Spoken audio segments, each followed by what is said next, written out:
Hello, everybody, and welcome to the interview series. Wow, I'm so excited for this. It's the very first episode, and over the next 2 months, I'll be joined here on the chat room with some of the most talented, bright young minds in Zimbabwe in their respective fields.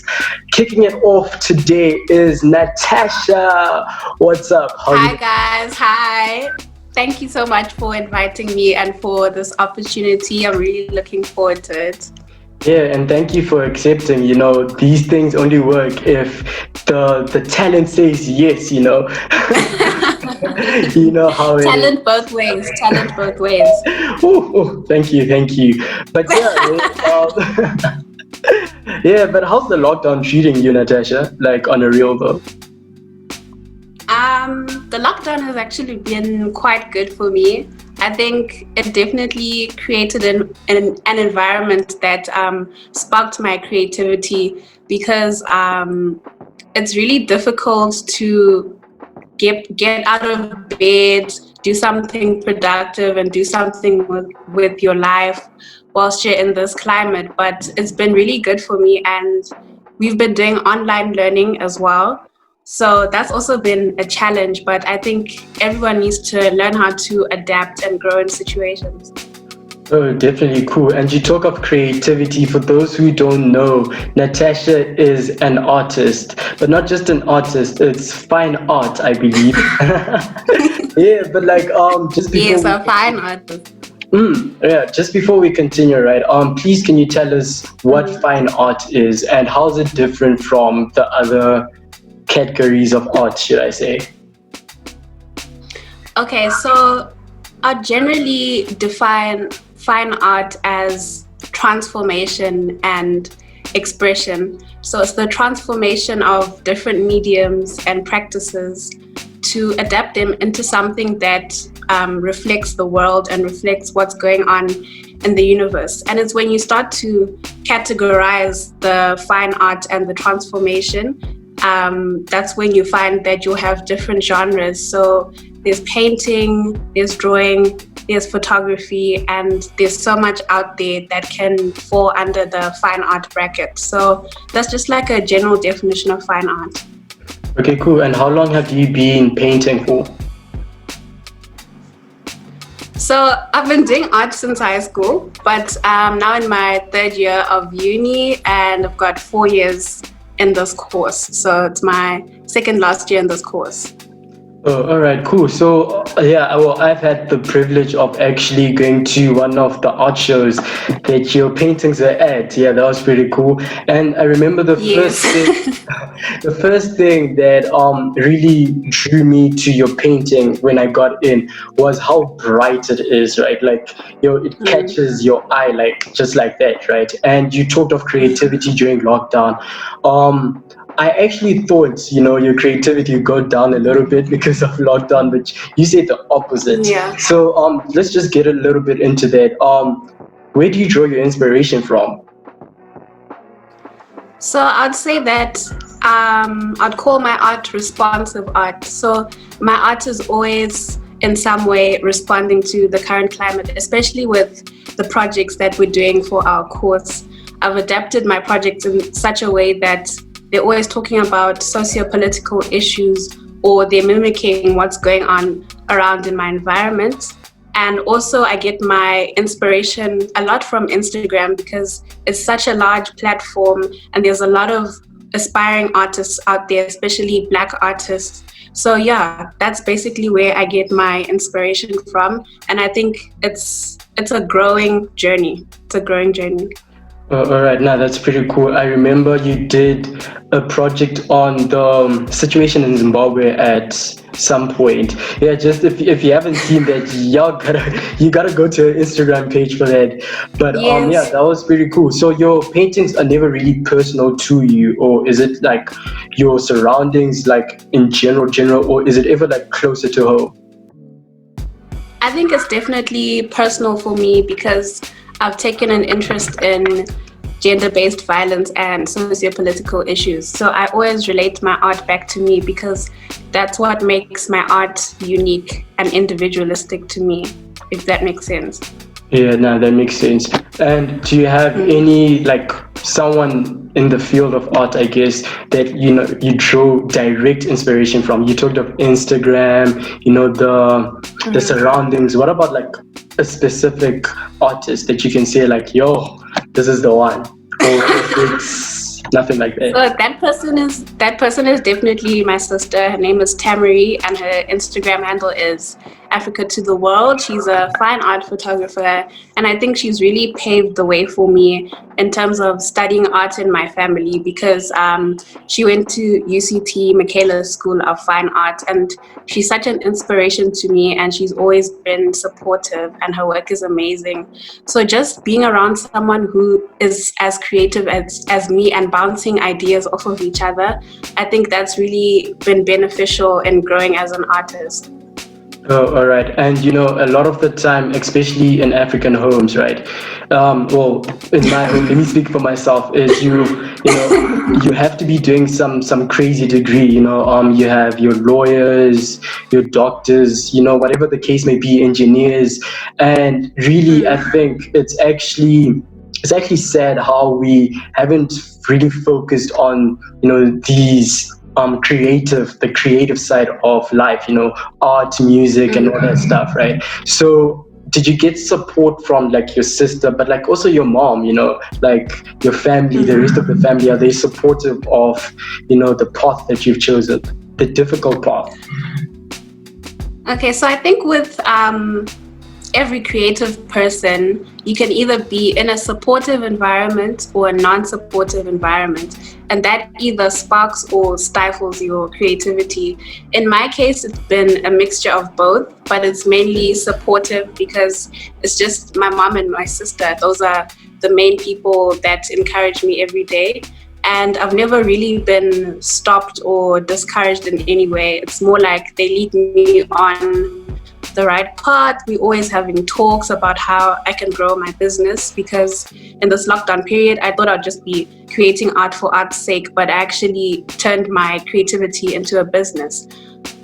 With regards to the non-supportive side, I think that's just when I'm around people who don't really understand or take the time to explore what fine art is and the different avenues of fine art.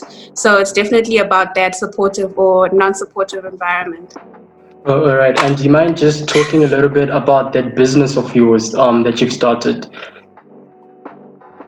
Okay, definitely. My business is called Fine Art by Tash. I've got an Instagram page up as well as a website. As I said, I started it recently during this lockdown period. And basically what I've been doing is taking commissions from clients. So usually they connect with me through my Instagram page or through family and friends, and we get to talking. I give them a quote, and it's always important to be professional no matter what field you're in. Even if I'm an artist and I'm artsy and I've got like a weird personality, I do have to sort of adapt my language and the way I speak to clients. And yeah, it's just been a really exciting time for me because I love it when someone can tell me what they want and I create that vision for them, and then I see the art up in their walls on their home, and it's amazing. Yeah, definitely. Yeah, I was actually gonna ask that next, like, do we, like, when we approach you, do we say surprise us, or we tell you what we want? Like, for example, I'm into Formula One, Lewis Hamilton all the way. Yeah, and if I was to approach you, I know I'll be like, hey, Natasha, please can you draw me a Formula One? Yeah, so is that the case? Like, when people approach you, do they ask you directly, hey, I want this, or you say, well, it's my art, so it is what it is? I think it's more like people tell me what they want and I do it in my style. That's how it becomes personal Okay. to me. So your Formula One will either be a realistic or abstract rendering, and that's how we move forward. But whatever I create, it always has my touch behind it. All right, cool. And I've seen your paintings, like I said, you can see them like it flashes out, right? But as you get closer, you can really see the story behind it. And this is just like a fun question for me, or rather asking for a friend. But does it piss you off when Who's this friend? yeah, but does it piss you off when you paint something and you know you have a vision in your head and it means something to you, then people get it completely wrong when they look at it? Like, like how does that feel? I Like think just as an artist. I think that's the thing with my style. I've moved over the years towards an abstract style. And the thing with abstract artworks is people see what they want to see, even if you created the piece with a certain direction. I always allow people to interpret it themselves. So it's never a matter of me getting angry. It's just saying this is actually this, but it's interesting that you can see that as well. Yeah, most definitely. And yeah, what's your long-term goal? Like you've started your business. Is that something you want to do forever, or is it just like I don't know how I can put this, but like, what's your long-term goal with regards to art? So I think, if I'm being honest, this business wasn't planned. It just stemmed from a situation. And I think it's definitely something I want to continue to build and grow, because I obviously need to learn more about being an entrepreneur and handling clients and handling lows in your career. But also, I'm mainly focused on furthering my studies at UP. So going further with my master's degree in fine art and also in visual culture. That's what I'm interested in long term. Oh, all right, now that's pretty cool. You want to be flying there at UP? You know how it is. You know how it is. But no, Natasha, Yeah. like honestly, that's very inspirational. Do you have any advice to artists like yourself, especially in the African context where a lot of people are not really focused on arts but other things? Do you have any advice that you can give them? Yes, I was actually having a conversation with my mom earlier, and it's definitely sad that people don't give art in Zim as much recognition as it deserves, because people only really notice artists when they get exposure overseas and outside of Africa. And I think it's important to learn ways to grow in your own environment and be successful where you are. And by that, it's also important to grow and connect with, because collaboration, if you have an idea, it's one thing to have a good idea, but it's also about how you deliver your idea and how you brand yourself. So that's what I would say to the aspiring artists out there, and just to keep motivated and believe in yourself and surround yourself with supportive people as well. Oh, all right, now, cool, Natasha. Thank you for coming on and just, really giving us a brief, a sneak peek into your life and into your creative world.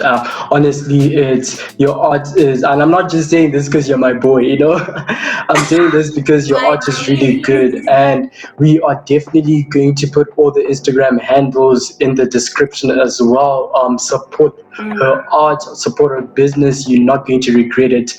But yeah, that brings us to the end of this interview. Thank you for coming on. And I also just want to say thank you to you. I think what you're doing with this platform is amazing. And I'm so excited to see it grow and see other people share their business ideas and their stories as well. So thank you so much. Thank you so much. Yeah. Let's not tear up, Natasha. Let's not tear up. But yeah, viewers and listeners, thank you for joining us on another episode of the chat room. Please like, retweet, share, tell your friends, your aunts, your uncles, do whatever you need to do. Everyone. The chat room is on. And until next time, peace. Thank you so much.